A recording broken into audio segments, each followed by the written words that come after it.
we're going to go live to Charlie Peters, who's in Malmo at the moment. I'm not sure if he's in the top drawer. Charlie, how are you doing? We think moved on. I'm allowed to film. Sing, Charlie. It's gone. We're going live to Swedish policemen instead. There you go, that's Charlie. It looks like, yeah. Charlie. Best I've seen him. Charlie, you're getting moved on. Yeah, we've got you, Charlie. Were you getting moved on? Were you threatening to kick off? Yeah, no, some Danish police officers just moved me as they're moving some pro-Palestinian protesters as we speak. Getting pushed again here. This is Sweden, but the Danish police are also helping out in this operation. There's a significant movement now of the last remnants of the pro-Palestine demonstration coming through this area. Just 20 minutes ago, they moved away another group of pro-Palestine protesters here, right outside the Malmo arena. There have been several arrests in the last hour. One man we saw getting pepper sprayed, another person tussling with the police, some scuffles on the edge here. These are likely to be the most violent here, as some punching breaking out between the police and protesters here. Some serious scuffles now as it's the last group of the protesters. We see some people in keffiyeh scarves wrapped up as masks covering their faces. To my right here, also another group breaking out, fighting the Danish and Swedish police, but the main group are being pushed through ahead of me in this group. One flag above them as they're moved away. Above me there's a police helicopter, and throughout the evening we've also seen police officers looking down at us from the roofs around the arena. We've seen armed officers, counter-terrorism specialists throughout the day at this area, as the Swedish police, with their Danish counterparts, have put on a serious demonstration of force to try and keep security outside this venue. This has been a major operation for them to keep moving. And as the last group moves out now, of course, we're just 15 minutes into what they call the grand final of Eurovision here. Well, the chaos that we've seen outside the venue has also been matched by chaos inside the venue.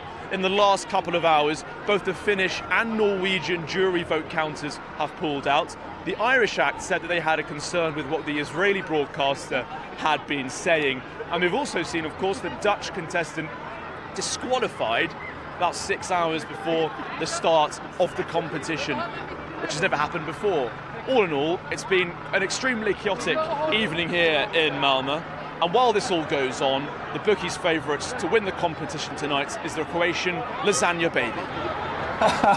And Charlie, because we know that Sweden has a large Muslim population, obviously there's a lot of young lefties there that are angry as well. Do you think the safety of the participants and the safety of attendees is guaranteed, or do you think things could get out of control?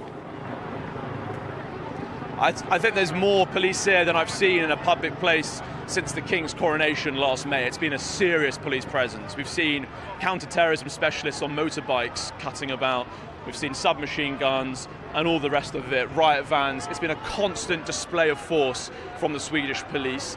Earlier today, we attended a march from the centre of the city out to the west, 1,000-strong pro-Palestinian march, which was very different to the ones that we're used to in London, because flags from banned groups, proscribed groups in Europe were being flown. We also heard many chants across the whole march calling for Israel as a state to be shut down. It's very extreme movements, mixed in also with some more youthful student types on the march. We saw one group called Queers for Palestine saying that they were there to march against genocide. So a vast range of voices and groups represented on that display. The police were there, as you can imagine, in a very heavy presence, but that was a very light touch approach to policing. But by contrast here, where the VIPs and the performers are gathering, the policing has been absolutely rigid. There are barriers, vans, armed officers all over the place. I can hear the helicopter buzzing above me now as it follows this last group as they're moved away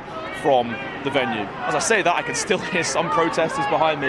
I don't think even with all the will in the world, they're going to get rid of every single pro-Palestinian voice. And we see more coming in now from the main road to reinforce those who've just been taken away. This wave has been going on and on, over and over for the last 2 hours. Some get removed, more turn up, arrests take place, and the Danish and Swedish police move them along.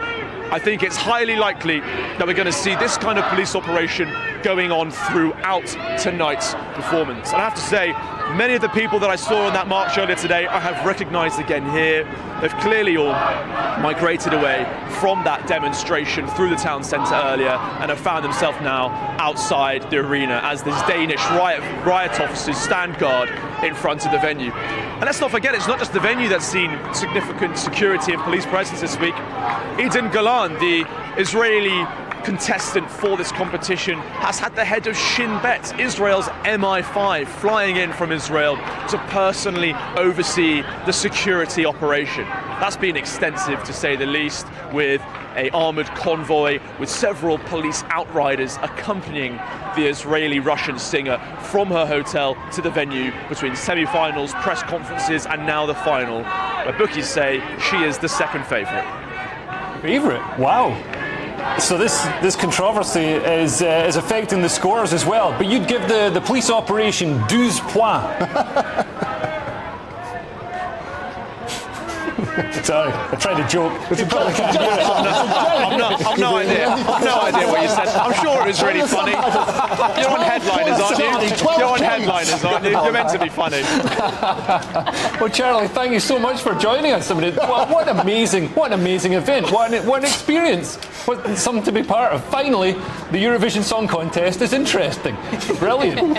Well, I'm going to go to my panel for their quick response. Yes. But thanks so much, Charlie. Well done for teaching, Sean. I thought that was brilliant. I love the fact they were carrying a fox. So somebody with a fox, because they banned animals from the Eurovision. You can only have 6 people, and you can only have 3 songs. And no animals. And no animals on stage. Was that man? I hope he was. He brought his fox. He brought a combat fox. I thought it was wonderful. What I love as well, ABBA. People haven't even mentioned ABBA. 50 years since Waterloo. Do you know how many points GB gave ABBA in that contest? Do you know how many it was? I don't know. It was, in fact, nil points. They gave them none. Right. None at all, because they were... I think his history's a bit wrong, because I learned that the Battle of Waterloo happened ages ago. But yeah, this is crazy, and it's in the... I'm hoping that Mark Rowley is tuning in so he can get an idea of what real policing looks like. Yeah. Don't get that kind of thing happening on a Saturday. Well, this is a show of force, but also, I mean, Sweden, Ryan, has this commitment to free speech, so it sounds like they're allowing,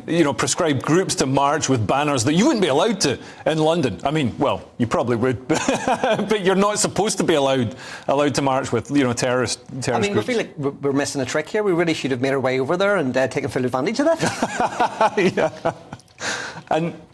And we're gonna show a picture of you with Jedward. Yeah, this is the new ad. It's called Jandrew, which is our. This is the next thing. Here's the picture. Is this next year? year's? Last week. Oh my God. There we go. This is it. So we're going to be Ireland, and we're going to combine entries. So we had Bambi Thug this year with Doomsday Blue. We're going to have our entry next year, which is going to be brilliant. Yeah, I mean, this looks like a disgraced former children's TV presenter. That's amazing. No, I'd love it if you entered.